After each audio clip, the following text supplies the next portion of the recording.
Yeah, you freaking nerds. You know what time it is? The boys are back in town. All right, it's the Polytickin Podcast, number 164. Okay, I'm Oh Hello Marcus. That's FAM. We got something a little different today. You know what I'm saying? Yeah. Hopefully, I'm not looking too crazy right now. That last Patreon video, I was looking like a fucking pixelated mess. Doesn't matter. You know what I'm saying?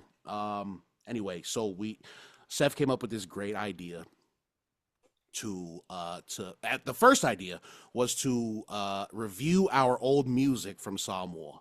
But then it kind of evolved into reviewing classic YouTube, Vine, anything or covers from the early 2000s, you know what I'm saying, of our people. Because god damn, we were making content back then. We were making a lot of content. There's classic content creators. That is hilarious in the community, right? So yeah, no. So this is number one right here. I thought of, you know what I'm saying? I will always remember this one, and we thought that, you know, we'd bring out one that I remember and one that he remembers, you know what I'm saying? And this is my all-time classic goated clip, you know what I'm saying?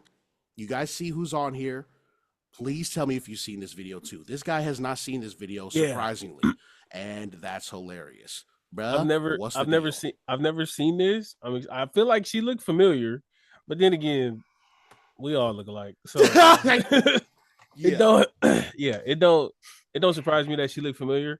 Right. But I remember hearing the laughing five. I remember hearing that. Okay. And so I'm assuming this has something to do with her laugh, but I could be totally wrong. Yeah. And yeah, man, welcome to the page.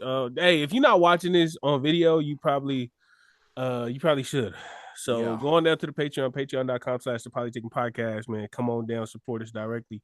Also get the video form of this before YouTube gets it. And shout out to the Polynesian boys. Let's get to it. Yeah. Okay, so there's this one time that, where your mom and... Hey, also, if you need to pause, just raise your hand and I'll pause it and we can talk. But okay. Dad were, I think they're on Malaloha or something like that.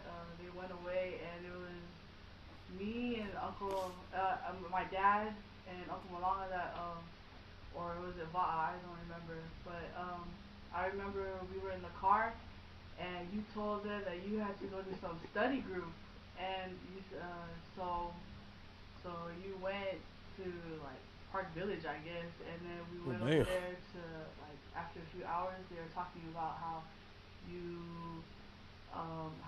how stupid it is to have a study group so late like that. And this is when you were in high school, so yeah, so they went to Park Village, that's where you told you were gonna be at. And you hella got caught. You got caught, man. They called you and Rachel came down with you too. You got caught. what's going on? You got caught. You got caught in the car. And then my dad and mom or Uncle Malala asked you, like, what kind of study group is that? You come in that, sir, dressed in nice clothes.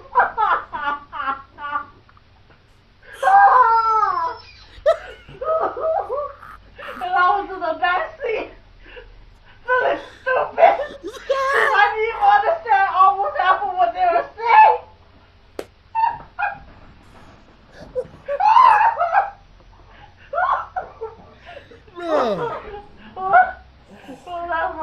That's what I remember. You remember? Always getting caught. What is going on? I'm just kidding, I love you, but that's a true story. I'm serious. I remember. Okay. God, I love that clip so much. Okay, relax now. We'll cut this part. Okay. It didn't cut the Oh, man. Okay. Alright. Oh, shoot, bro. Oh, shoot. Hold on. This is playing the next video. Oh my God. That was loud. bro. So, what did you think? Tell me first, you know what I'm saying? First watch opinions. All right. What's the deal? So was this a video? This was like a birthday video or something? Is that what this was? So she was telling the story of, I guess they were trying to sneak out, right? or go somewhere, but trying to say that it was a study group. No, I got that part. But I'm Yeah. saying like the reasoning for the video. Mm-hmm. Is this like a birthday shout out? Like, is this a birthday? Like, it Oh. feels like a. That's what it feels like. It feels like a hey, happy birthday. Do you remember the time? Blah blah. And they just play it at the birthday party, maybe. Probably, yeah. Play it on the slideshow that they got. Yeah. If that is the case, imagine your birthday shout out from 17 years ago getting 193,000 views, bro, on Instagram, on YouTube. That's funny. Being a community classic, bro. Yeah. I will say that is definitely one of ours. Yeah. Yeah, he is we. Yeah. That's exactly. When's the last time you really laughed like that? Because man. Yeah, no, it's been a while. Like a good belly laugh. Yeah. Maybe yeah. The last podcast. What you talking about? I'm funny as hell. What you Probably. Yo, every time you bring up fucking Lance's history, every time he brings that up, I'm just like, bruh, Jesus. Wait, Lance, you talking about his WH? His WH. Yeah. Lance. Yeah. Lance, it's okay, man. Yeah. We all got our things. Yeah, man. Where were you 17 years ago? Where was I 17 years ago? What year is that? 2026, 2009? Yeah, around your 29th birthday. Yeah. I was 2009, graduating high school. Damn. Yeah. Okay. Damn. This is the era. All right. For a lot of y'all that's out there that may be too young or too old, 2009, maybe 2006 to 2010 is kind of my high school years. In that era, the only thing that really mattered to a young Samoan boy was having a computer with Wi-Fi and the ability to surf on YouTube. And that's literally all we did. We would either we'd be at Boy in them house, or we'd be at Maya in them house, or we'd be somewhere, but it'd be a group of us, and literally all we did was sit around the computer and watch funny videos. And this is the comment, because like eventually you start watching these videos long enough and you start seeing you could upload anything. Like anybody could upload a video. And it kind of took the Polynesian world by storm. I'll say, I don't know about the world, but we definitely was in there. I always say this, like, it's so funny being Polynesian, being Samoan, being Pacific Islander, because you can be connected to somebody from Texas or connected to somebody from Washington or Long Beach or Carson, wherever. Never having spoken to this person, but your playlist will be the same or very similar. Sense of humor will be very similar.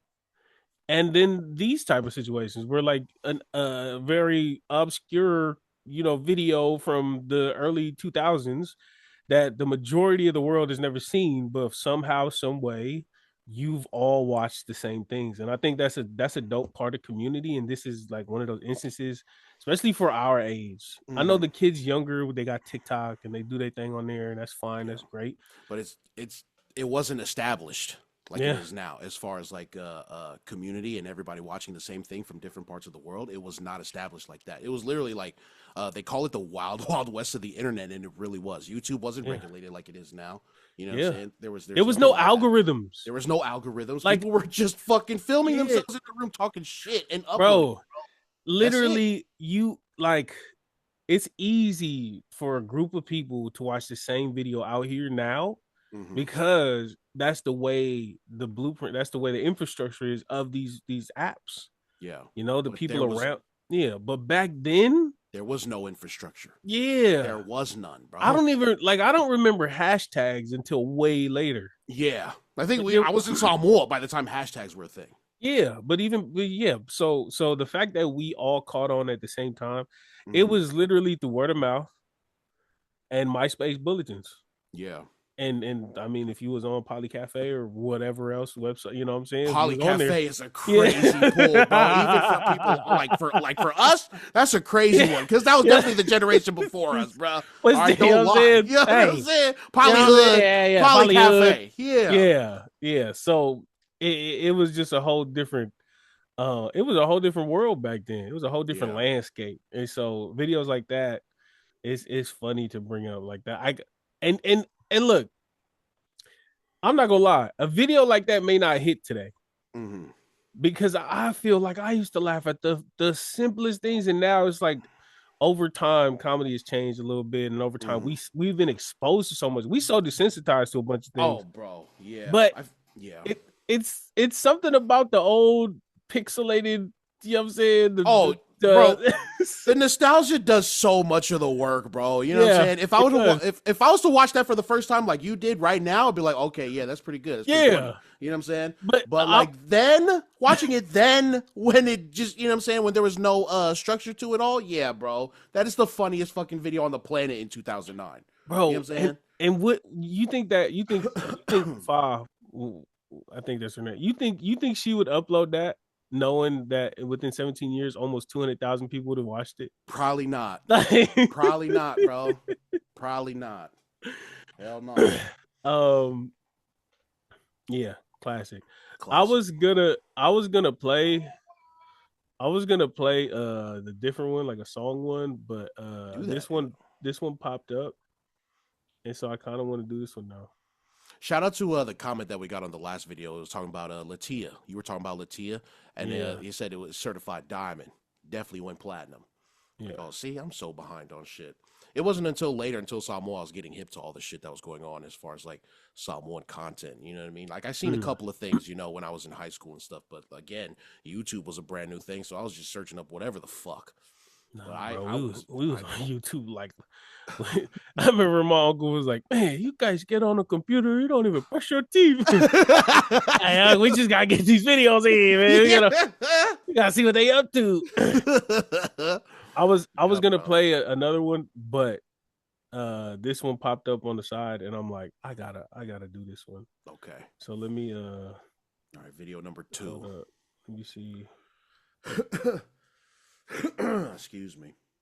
How do I do this? Yeah, shout out to JoJo and Jalen and them, though. They were always on top of that. You know what I'm saying? They had a computer, too, but they was always on YouTube telling me about all this stuff. I think they were the ones who told me about Laughing Foss. So, oh, my God. Yeah, we going there. Oh, wow. Girl, don't look right now, but that's Pita's baby mama. Girl, don't look. She's walking over here. She's walking. Still. Oh.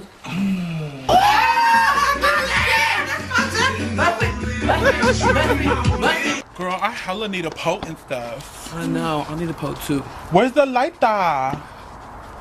Girl, I was kicking with this fine ass nigga named Lopetti. From Fairfield? Yeah. Girl, that's my uncle.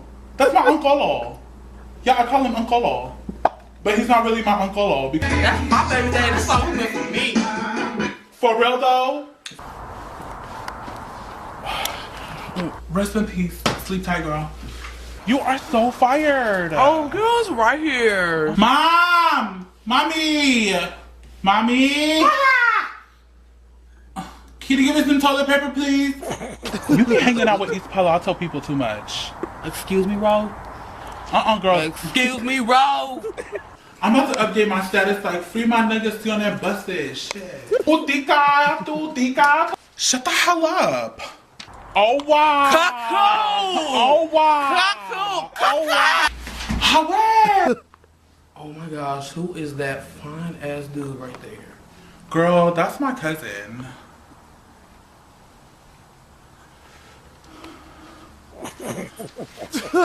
Hey, we gotta get it.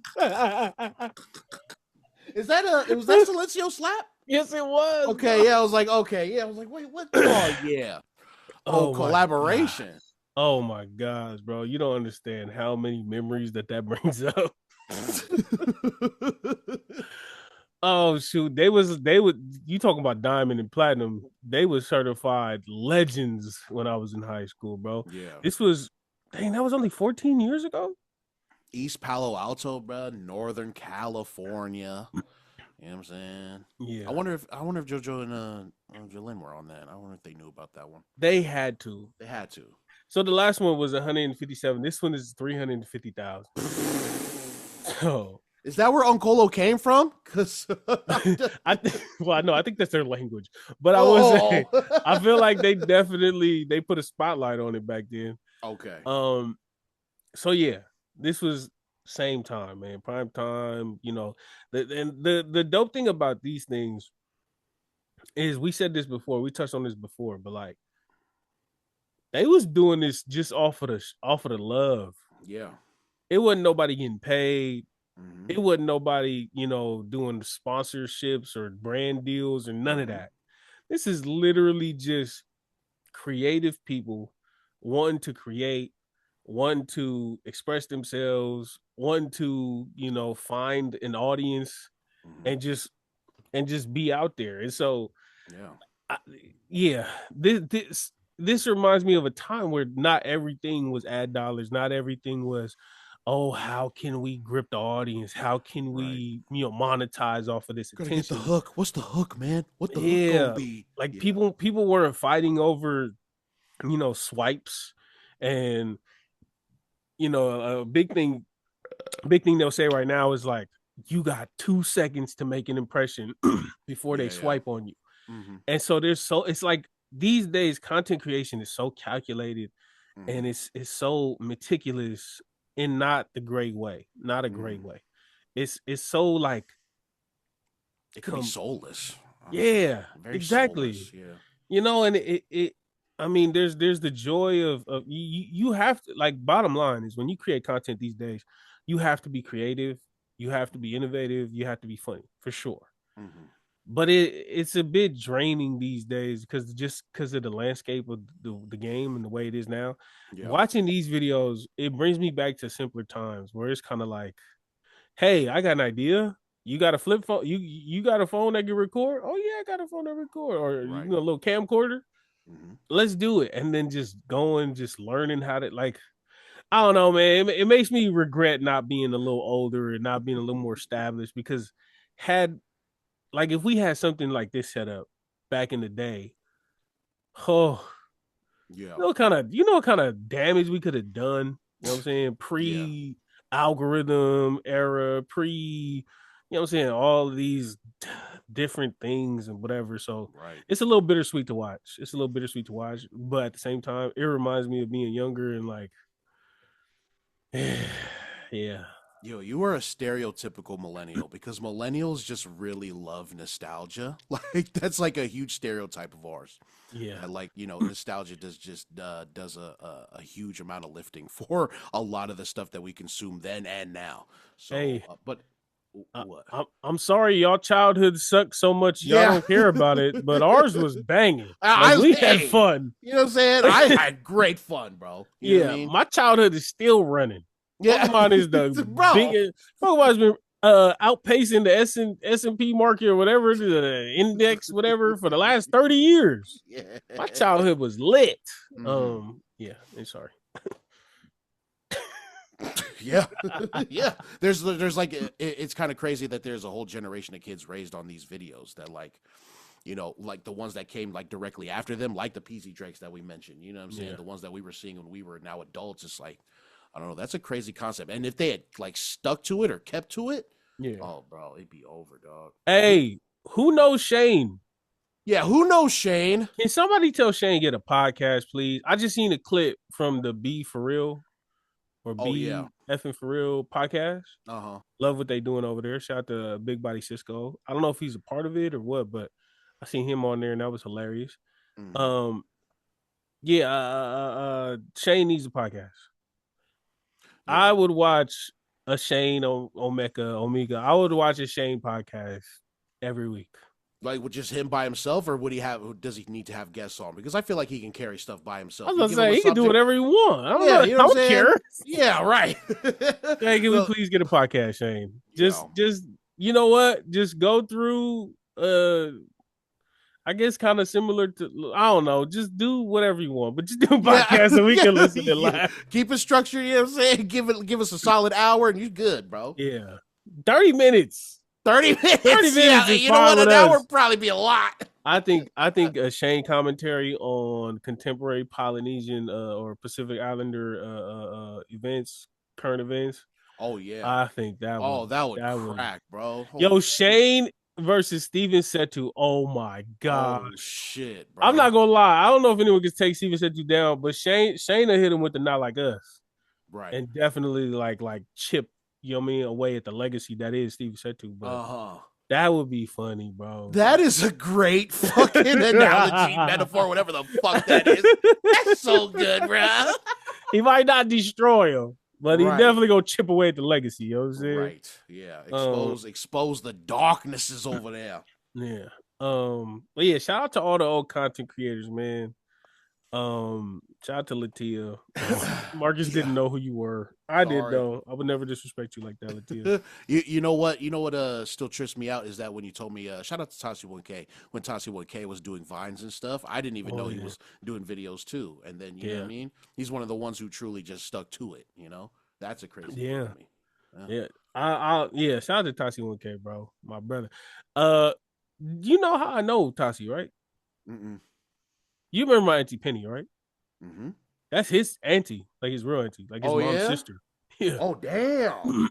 Yeah, his either his dad or his uncle hit me up and was like, because I had met him in Washington. I posted a picture and said, "What's up?"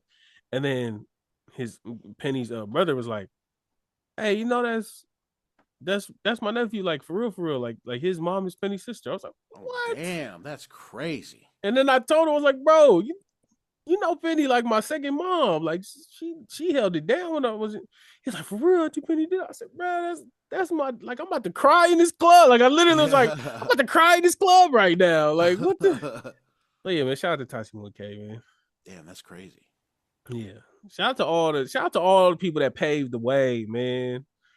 Y'all did y'all thing. We appreciate y'all. We appreciate what y'all did for this Pacific Islander, you know what I'm saying, space. Creator space. Yeah, that we in now. Cause insane. Yeah, because we spoiled. Like it's so I was thinking about this the other day, bro. There's so many different routes, avenues, and just equipment, resources, apps, all of this that makes creating so easy. Yeah. We got people making fake music and monetize. Like, you know, yeah, it makes it so easy these days. We so spoiled, and like back in the day, there was like you didn't have that, and so for them to go and like not so, I know it keeps saying this, but not getting paid for all of your efforts, that's a big deal to me. Yeah, I can't imagine doing something for free for that. Like. I mean, actually, no. I guess I can. I mean, you've done music for free for a long time. What are you? But to be fair, the maintenance and also like the editing and all of that for music, totally different than it is for videos. Yeah, like and having a computer to edit videos back in the day. Oh God, yeah, no. Yeah. You know how many times the little spinning wheel or the little rainbow wheel. Oh yeah, or the freaking, what is it? The hourglass. You know how many times that must have been on their computer? Yeah. And they pushed through that on some damn DSL cable internet. You know what I'm saying? Yeah. Shout out to them, man. And it still took like 6 hours to upload that motherfucker to YouTube and shit. Bruh. Like, come on, bro. Yeah, bro. The struggle was real. You know what? If you are somebody who did a viral video back in the day and you're still around, you listening to the pod, man, let us know, man. We wanna interview y'all somehow, some way, and that'll be fun. Yeah. Hit us up, man. For real. Tell us about your experience. What was it like back in the freaking medieval times? Y'all old as hell. Y'all old as hell. We probably the same age. We just wasn't creative back then. Yeah. We was the losers. Yeah. Who was the losers watching? Damn. You know what they say? There's two types of people in this world: the people that can do it, and the people that can watch. Yeah. We're the people that can watch. Yeah. So yeah, man. Yeah. We wanted to introduce this pod a little differently today. You know, shout out to, and if y'all have some classic videos, leave them in the comments. We can check them out. Hopefully, if it's new for us, then we'll do like a blind review or blind reaction, whatever. Yeah. Speaking of that, real quick, I got a homie that like my homie I used to work with hell of years ago in Sacramento. I think he's trying to do the reaction route where he just watch funny videos, but his reactions is so cool. Like I don't think it's ever gonna pop off. So he was watching the video where it was like funny, like people falling and whatever, breaking their whatever. And he's watching and he's like, oh yeah, okay. Oh, Like he do that, and I'm like, good, come on, we need a little more. And he just watches. Okay. Like he's like, and it's funny because I know him in real life, and he's hella animated. Like he's really hella animated. Oh, one of those. But okay. he just cool on the carry. He's like, right. Oh man. What? Like, yeah. What? Oh man. I be wanting to hit. I haven't spoken to him in like 10 years, but I be wanting to hit him and be like, "Hey, bro, you got to be animated for this to pop off." Yeah. Be the you that I remember you from 10 years ago, brother. Yeah, like, what? What? Hey, to be fair, there's a lot of people who've made it just doing that shit. I know. Who's the guy? Yeah. I get it. But still, calm down. Sorry. Calm down, Sionis. Yeah. All right. Do we have catch-ups? Do you have a catch-up? Do I? Not really, bro. I haven't really done much, to be honest. Just work. Okay. Nothing else. You know what I mean? I still got that bit of news, but I don't want to share that on the show. Okay. You know what I'm saying? That's gonna come later. How was your live? It was cool. Yeah, it was fun. We was over there yapping about comics. I know y'all ain't enjoying it no more, man. Y'all hate. I was knocked out. Yeah. You sent that at like 10:45? Something like that. Oh, like 9:00. Yeah. You sent it at 9? Yeah, I think so. I went to sleep before you sent that text. I woke up and it was in the do not disturb pile or whatever. Oh, okay. Hey, well, it's all good. No harm, no foul. No. 9:30. Dang, I must have went to sleep early. Like, what the hell? Yeah. Okay. Yeah, the what's crazy is that like in the live there are things going on, you know, people talking to each other obviously and shit, but like one of the homies is about to send one of the other homies a fucking comic that he's been looking for, and I thought that was cool. I was like, what the hell? Because he was trying to send it to me because I've been wanting it, but I actually already got it. Shout out to the homie Nate, you know what I'm saying? So yeah, nah, it's crazy in there. Kilemi was on. It was fun. Building community. Yeah. Building community. Yeah, we're here. Yeah, we're touching tips. Yeah, crossing swords. Yeah. Sometimes you need to just But you know what else was you know what else I was thinking too, like that intersection of communities, you know, because we have the Pacific Islander community with the show, and we do what we do here. But like, you know, you got your you got Seth Collects and your music and stuff, and you know, there's comics and you know, I got the comics, and the boys got sports and stuff. And I think that's like, it's always an interesting like intersection of communities where like you can like introduce different parts of your audience to each other. I thought, I don't know, that's a new concept for me to understand right now, obviously, you know, but I think that's just another part of this journey that's like really fun to learn about and see kind of happen in real time, like through the lives or through the videos and stuff. Like, you know, there are people who are just from the comic stuff that I'm doing that are talking about, yo, I love the Psalm 1 culture. I love what y'all are about. I love what y'all do. Whoop, whoop. Like, it's really, you know, it was just interesting stuff. But you know what? I also just thought of what happened yesterday on my way home from work. I told this story. Did you just get mad? No, I didn't. No. It was actually kind of beautiful, actually. Okay. So I got off of work. I was on my way. I was at a red light at an intersection, and I'm looking around, and I look at the corner, and there's an older Samoan woman doing a fucking taolunga on the corner. She was just over there, just, doing her thing, bro. Just going. I was like, what the? I kind of thought she was homeless at first, but I don't think she was. That's what I'm thinking. I think she was like waiting for someone or like the bus or something, because that was a bus stop there too. But she was just going off, just, you know, doing her thing with the, you know what I mean? She's going on. And then I was just staring at her. I was like, yo, what the hell? And the light was taking hella long. So it finally hits green, and I drive by honking, and, you know, she gives a wave.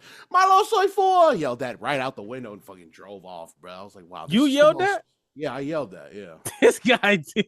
I'm Samoan as hell. He's gotta take. He number one. He number one in the TV end for sure. For what? Actually, no, wait.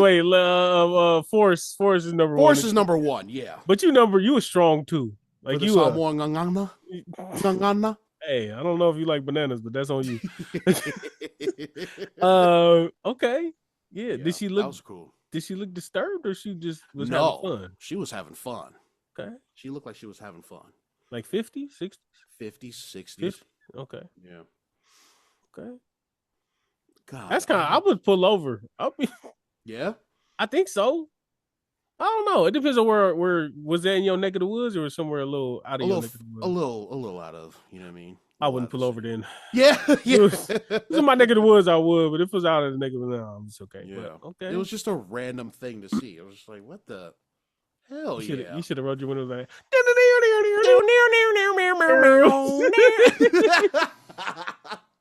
Come back to me. Should have took your shirt off and jumped in front of her. You know what I'm saying? Through a chair.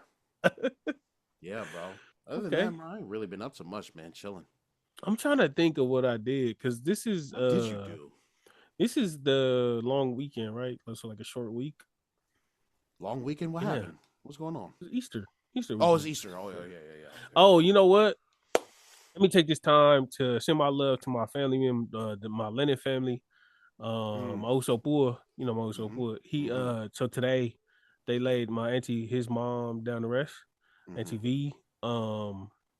Yeah, I was at work today, and I literally just put that mug on my computer, and I was just watching it the whole time.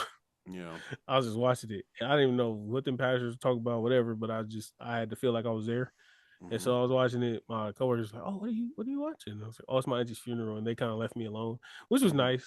So I just basically did that all day at work today. It was a chill day. I'm a chill guy. yeah. But yeah, it's a lot going on back home, man, and I just want to, maybe I'll clip this up and send it to the family, but. We getting to that age, man. We are getting to that age where like our generation is slowly having to say bye to the generation before us. I've been thinking of that for a long time. Yeah. And no, I guess I never really thought of it as a kid. You never really think outside of yourself as a kid. You just selfish and you just care about yourself. Sure. But you never it never really computes that for the most part, things start lining up. So like the kids are kind of born in the same era. So then you got all your cousins. The parents are a certain age, 20s, 30s, when they start having them. Yeah. And then slowly as we as kids start getting into our 30s, our parents start getting to their 60s, 70s. And unfortunately for Samoans, it's a lot of our family members due to poor health or whatever that tend to pass away a lot earlier than others. And so I feel like now that we're in our 30s, we transitioning to that time where we seeing a lot of death and we seeing a lot of losses. Yeah. I mean, it's something that's different for everybody. Losing a parent, like I remember, I've talked about this before, but I used to look at Marcus and be like, how the hell is he doing this?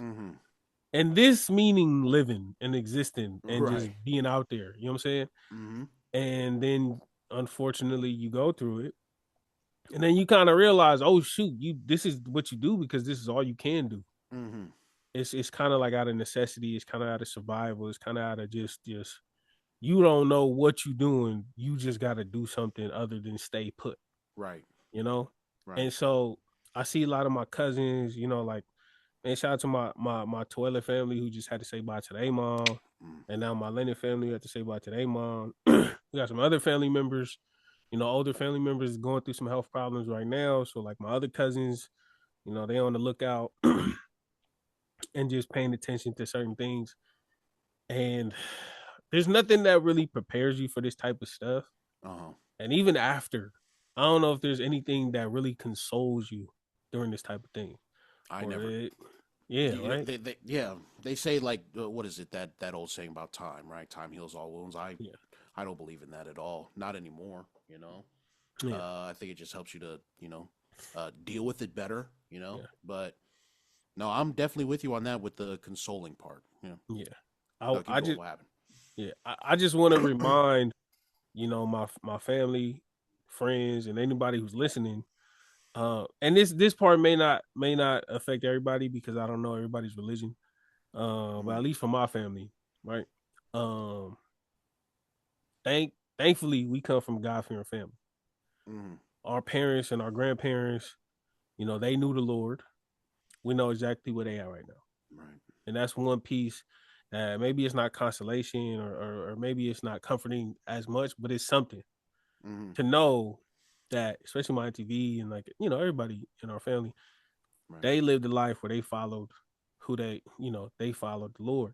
Right. And so undoubtedly, you know, it's not a doubt in my mind about where our family members are at now.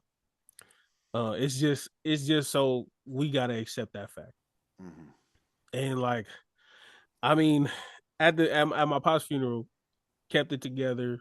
We had a beautiful service. I was able to speak, you know, fluently, and everybody's like, "Oh, you so strong, you so strong." But like a year plus later, it's still difficult moments, and I don't look at it like because I'm having a rough day, it means I'm not healed. You could be healed, you could be okay, and have days where it's just the reality of the situation hits, and you like, damn, they not here no more. Yeah, they not here with you no more.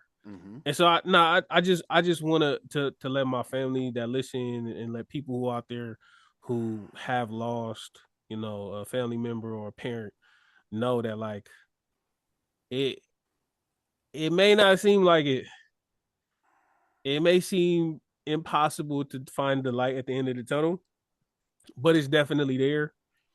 And one thing that you got to keep in mind is your parent or your family member that you lost or your loved one that you lost, they want you to find that. You know, a lot of times, you know, because we'll sabotage ourselves and be like, you know, like, oh, my family member's not here no more. How could I be happy without them? How could I enjoy these wins without them? How could whatever? I mean, I don't know about but like for me, I come from not loving myself as much as I should, and self-sabotage, you know what I'm saying? Right. And just all of these different things where it's kind of like you get into this mentality where you feel like you don't deserve better. And we couple that with, oh, our family member's not here, so we should be sad, or oh, how could you be happy when this person's in jail? Or we do all of these mental gymnastics to make it so that we feel validated in thinking we don't deserve to feel good. I'm here to tell y'all deserve happiness. Y'all deserve to feel good. Y'all deserve to find the light at the end of the tunnel. Because if you are missing a loved one and that loved one loves you, they would not want you to suffer. Right. And so I'm gonna say that because I see, man, so much of my family back home is going through so much.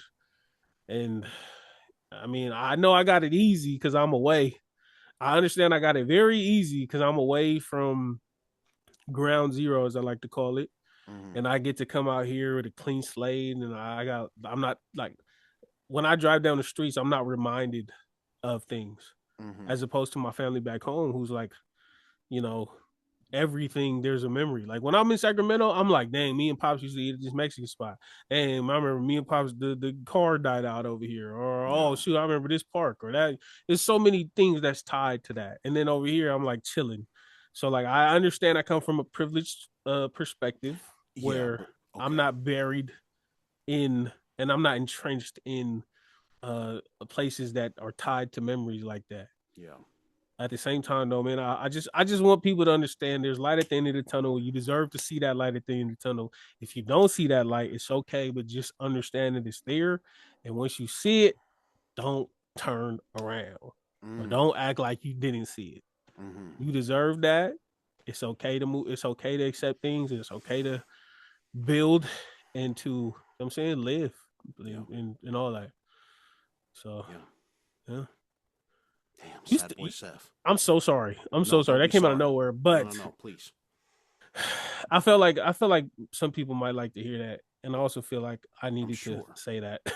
Yeah, no, I'm glad you did. I just want to give this part to you, man. You know, you're saying that you are privileged for being away, and I understand what you're saying, but that doesn't lessen the impact that this has on you just because you're away from it. You know what I'm saying? Of course, those feelings will strengthen when you're around it. I get that. You know what I mean? My mom is buried in Texas.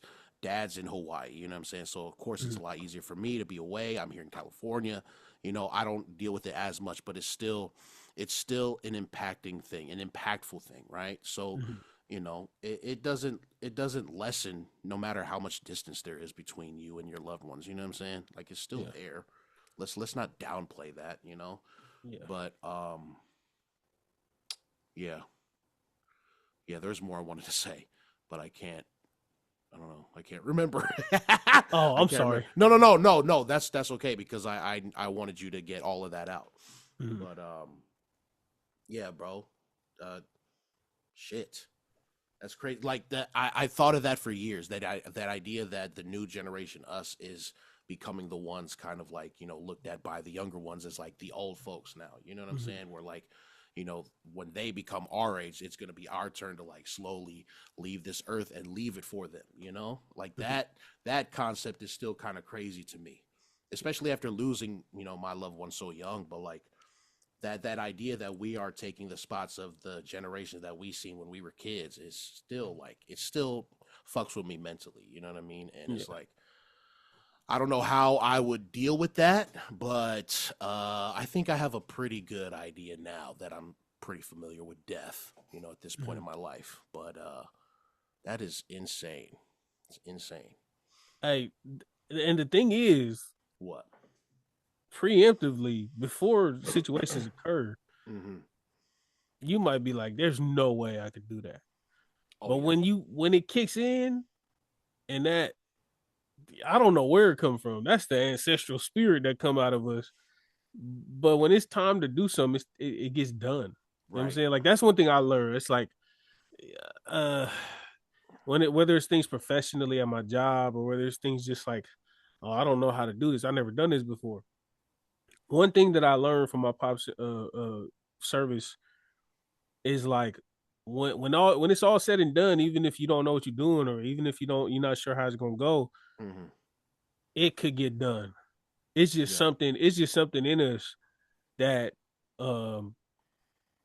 by any means, like, I don't know how to explain it, bro. It was like there was so many obstacles up against us to have it done. Right. And somehow, some way, by the grace of God, we got it figured out. And now, like, when I step into any situation, I don't really stress as much as I used to, because I'm like, I done already did the hardest thing I had to do. This is a cakewalk. You know what I'm saying? Like, if that's one thing that I could take away from the whole situation, is like, everything else is a tier below what it used to be in terms of stress. Right. I'll be at work and they be talking about this and that. I'm just like, I hate to keep bringing back to it, but that's literally how I think. I'm like, people stress out about this and that, and I'm like, bruh, I buried my pops over a year ago. Like, this is nothing to me. Like, that's literally, and I don't know if that's healthy. I don't know if it's safe. I don't know if it's progressive, or I don't know if it's a positive for my growth or whatever. But I literally, like, anything come up, I just be like, I dealt with the biggest tragedy of my life, and I'm still here. This is nothing to me. Yeah. And so, like, that's one positive to come out of it. I think I talked about it on the pod, like, when it recently happened. Like, I feel bulletproof right now, because it's just like, oh yeah, y'all can do what y'all can try. Yeah. If that didn't break me, then I don't think anything gonna break me in this life. Yeah. Straight up, like, that's really how I feel. So yeah, man. So shout out to all the family and friends and listeners, whoever. I know everybody going through something. Like, I understand. The more I live life and the more you get to know people, everybody's going through something. Even if they don't talk about it, even if they don't show it or display it in their emotions or their actions, everybody's going through something. And so shout out to everybody out there, man. I hope y'all doing well. Yeah. And yeah. How are you doing? I'm great. Chilling. Spent the whole day just chilling on my computer playing my football game. I was hanging out. I was eating all the snacks at work. Hell yeah. I was out there eating all the snacks. Yeah. Hey. Sorry. No. Go ahead. I got the next topic, but go ahead. Okay. Yeah. This is a quick shout out to Chris, bro. You got me wanting to shout people out. Chris is she's a Samoan girl who works at the 24 close by, and she had just lost her sister. You know what I'm saying? And she finally came back to work. I don't know when she came back to work, but I seen her today when I went in, and it was like not like ships passing in the night type thing, but like a knowing glance, you know what I'm saying? An awareness of, like, because we follow each other and stuff, and I've seen her story, about her sister, and it's like, damn, bro. It feels I mean, maybe this is selfish, but it feels good to be like another source of understanding for someone else who was going through it. You know what I mean? Yeah. And even though we only chop it up at the gym, it's like I know a bit of what she's going through, and it's like that shit still hits. You know what I'm saying? But it was just a great show of strength to like see her out and about. You know, so I like seeing her out and about, and I know she's going through probably the roughest time right now. But yeah, no, I just want to give her a quick shout out and to you know what I'm saying, keep that up. You know what I mean? Yeah. So shout out to her. What's going on? Sorry, this is not the topic that I had in mind, but Okay. Have I ever talked about why animal deaths are so terrible to go through? Have I ever talked about that? No. All right. I have a theory. And I Okay. really do feel like this theory has merit. I feel like the idea of having an animal is very unnatural for us as humans. Okay. What, like domesticated pets? Just having maybe not domesticated pets, but like in the sense that we have animals today where like people treat their dogs like kids. I'm not saying there's anything wrong with that. I'm totally like, bro, our dog used to sleep in our bed and on our couch and whatever. Yeah. So like, I'm not saying there's anything wrong with that, but I'm saying the idea of having a pet that you treat as a child is unnatural. Oh, because man. because this is the only scenario where, as the parents, you are undoubtedly going to outlive your child's life. And naturally, it goes, you're a kid, you're an adult, you have a kid, the kid buries you, and then the kid goes on. But the idea of us adopting, the idea of having animals and pets and kind of treating them like kids, it brings this unnatural order of things. Yeah, because now we have kids who we're doomed to outlive. And so that's such an unnatural feeling of having to bury your kid. Oh man. And so I was thinking about it because Jesus Christ, dude. Hold on. I'm sorry. Oh my God. What? Okay, go on. No, I ain't gonna lie, bro. So before I moved in with my girl, before we had our dog, or she had her dog, and before I came into their lives, I didn't see I was like, oh yeah, dog, that's cool, whatever, blah, blah, blah. That was it. Yeah. I vividly, shout out to Vina. You remember Vina from Twitter? Maybe. Davina was on there. Okay, yeah. I remember, bro. There was like a tweet where it was like, if you could survive or save your dog, what would you do? And she was like, I'm 100% killing, like sacrificing myself for my dog to live.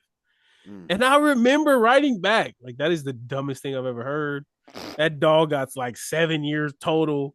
You are totally like throwing away your life where you could accomplish so much for a dog. For an animal. That's just going to eat food and poop. Can't even clean out. Like, I was like going in. Right. This was 10 plus years ago.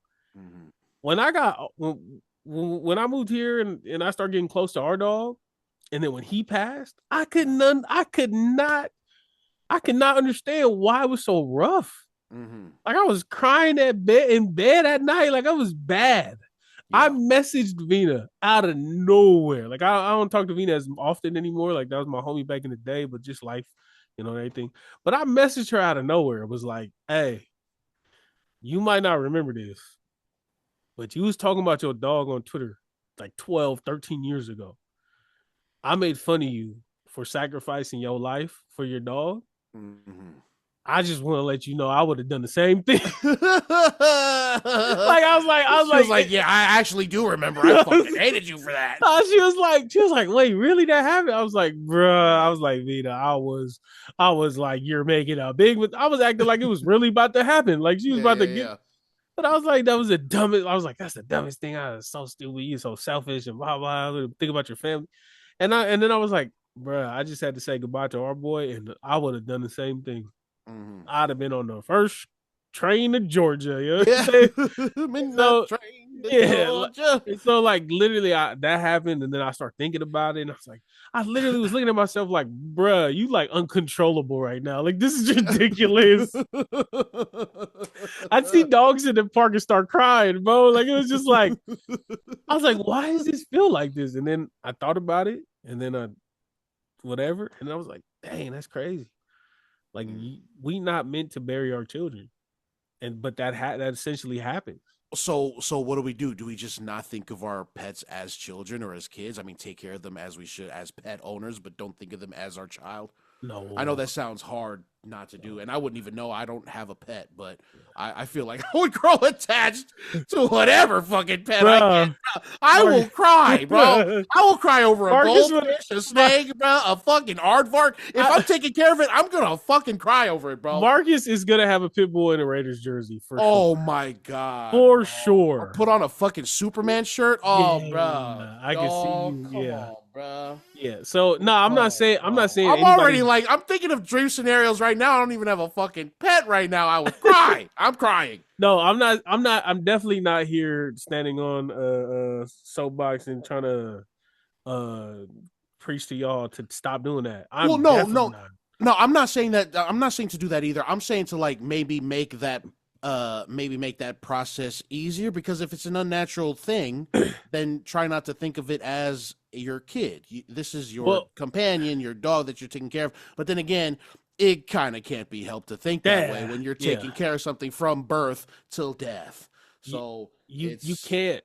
It's not even, bro. I didn't go in and one day just go, I think I'm gonna start treating you like a boy, like a son. Right. Yeah. It just happens. Gradual. Yeah, it happens. Like when you have a dog and they like, and you realize how little they know about the world, where they like, almost run into traffic or whatever, you realize, oh shoot, like I'm literally this dude's protector, provider, and like I'm literally here to protect him from the ills of this world. You just naturally get into that role. Right. So I don't even if you talked about it, I don't think people could change how they relate or how they provide or protect or whatever. Yeah.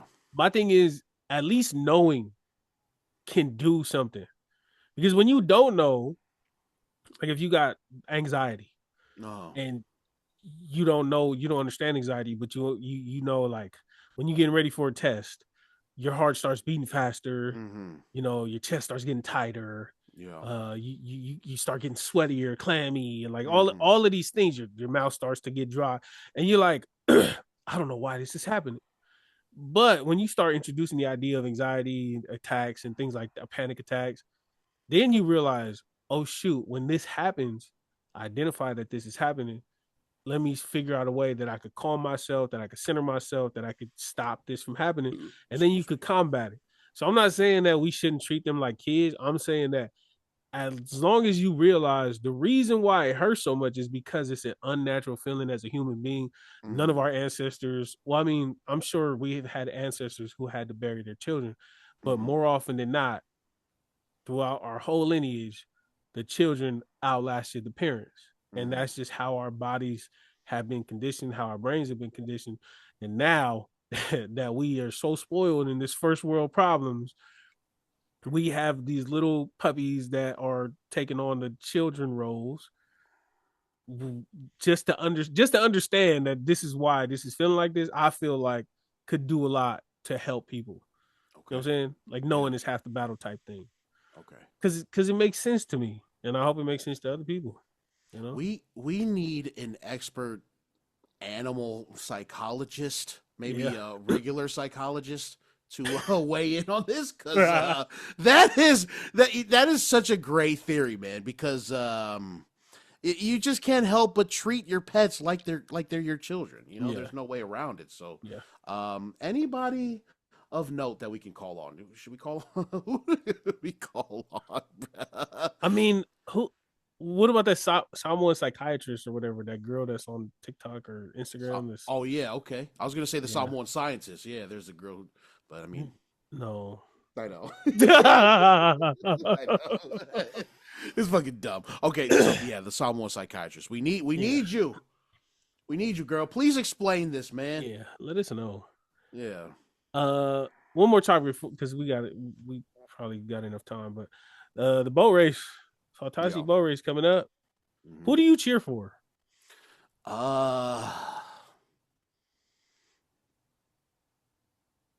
You trying to think of who won last year? No. Oh, bandwagon. You don't have allegiance anywhere? Yeah, I do want Fituole Afiafi to win. I do, bro, but they never win. Okay, I'm not saying who you want to win, but I'm just saying who you cheer for. I be cheering for him. Okay. You know. You think he's so someone? Follow someone. This is the thing. He's so Afiafi. Shut the hell up, man. All right, Fangalo, man. He swear, bro. What about Mata Sawa? Yeah, local boys jail. Local boys jail. Come on. You, Sakangi. Come on. I know it's not them no more. MT. Either MT or Issei. Yeah. Or Pai. Yeah, if not Fitu. You got family in Oa? Mm-hmm. For real? Tama Maya Come on, bro. Oh, you was from Oa? Yeah, bro. What side? What's the name? What's the name? Oh, Unutoa, right? let's bleep that out. I didn't know that was your family. Oh, is that your family too or what? Nah, hell no. I'll tell you later. No. It ain't the family. It's just one person we went to college with. You went to what? Oh, you went to college with. Okay. Yeah. Oh God. They went to no. college with everybody. Hey! Oh, you know, you was there. You was okay. Okay. I was there a couple times. Yeah. Okay. You was in the OA like with your family out there? No. Oh, staying okay. in Fangalu. Yeah. No, I know you was in Fangalu. I remember. Yeah. Drop you off way up that little. Yes. Yeah. But it was like in the cul-de-sac too, right? It was like just about by the Afu. Yeah. By the what? The waterfall. This guy. Bro, my fault, bro. Not even. Yeah. You're by the office. Hey, pronounce it right, is. Yeah, bro. It was ordered by the market. This guy, yo. Tama, All right. Yeah, bro. Shout out to so one of my followers, I seen her post, and it's basically it said after the boat race, join up afterwards. We're gonna organize a women's boat race. Mm-hmm. So they got some in the works to do a all women's boat race after. Mm-hmm. I think that'll be fun. Me too. I think that'll be cool. Yeah, I don't. Yeah, I think it'd be dope. Apparently, so I thought women could join too, like as long as they meet the requirements and can row faster or better. Mm-hmm. But from a disclosed source, apparently it's very difficult. And they also said they kind of have, and this is word of mouth, but they also said that they kind of have they treat you differently if you're not a masculine looking woman. It's a lot different. It's a lot more difficult, when you're more petite, when you don't look a certain way, and they kind of push you to the wayside. So, with that being said, it's 2026, man. Come on, let's do it. I'm super excited to see how that goes. Yeah. Why do they do that? Why do they treat them like that? Because it's because they don't want them on their they don't want them on the team. The they want them on the not a feminine thing. I mean, I guess they, it's what I feel like it's one of those things where it's like, this is man's job, and you can't, you can't be over here looking all pretty when this is man's job. Like, this is hard work, and it's like, actually, you can look like anything as long as you're doing the work. You could probably get it done too. And and it's getting organized by some. Now it's being organized because women aren't being allowed on the actual boats for the regular Fautasi race. That's what I'm. Just all together now. Shit. So women. So there are some women who have been on the boats before. I've seen that. Yeah. Who have rowed, but by and large, most women aren't being allowed, or they're being discriminated against. So now they're taking matters into their own hands and having their own Fautasi race, which I think more power to y'all. Yeah. Keep it going. It's 2026. Let's get something different. Let's, a lot of people they'll argue like, oh, tradition, this and that. I was gonna say, did you see a lot of like opposition in the comments? Like, is everybody really talking about it? I didn't see any. I didn't see any. I can imagine there is, but it was like an Instagram story, so there wouldn't be no comments in there. But if I found the like Facebook that they screenshotted it off of, I'm sure we could find something. Oh, you clip this up and start talking about that. Let's see how many people will really start talking some shit about it. You know what I mean? I'm sure. Yeah. But yeah, shout out to them. Shout out to the women, man. More power to y'all. Hopefully y'all break ground and figure it out. That's awesome. And we'll be here to cheer and to hate on the rest of the teams that we're not cheering on. Yeah. But yeah, I don't think I got nothing else. Shout out to I just wish I was back home for that. Yeah. Yeah. The Fautasi that race was hella fun. One year we was on a boat. Like we was on my auntie's boat and we was following it like on the water. Oh my God. That was hella fun. That's great. Fun. What the fuck? Bro, that's the best way to experience it. I swear I hit y'all up to join and nobody hit me back. Look. I swear, unless you wasn't there at the time, but I could have swore I hit everybody up and nobody wanted to do it or nobody hit me back. Yeah. I could have also hit people up the morning of it. Hey, bro, you want to go to the boat? It's like 20 minutes. Yeah. I can see myself doing that too. But yeah, no. Bro, I would have ran down. ran all the way down from the awful. Yeah. Did you ever go down to the finish line like during the? Yeah. I think so. Yeah. I want to say I was down there with JD one of the years. I think he might have been gone. Yeah. But I remember chilling with JD one of the years and, chopping it up and shit. I think we're at the end though. Hey, bro. What's up? Shout out to everybody who's about to get knocked out at the boat race. Because it's inevitable. Oh yeah. That somebody finna fight. Right. And the worst part about winning, like I feel like the only people who will be safe in winning is Pongo.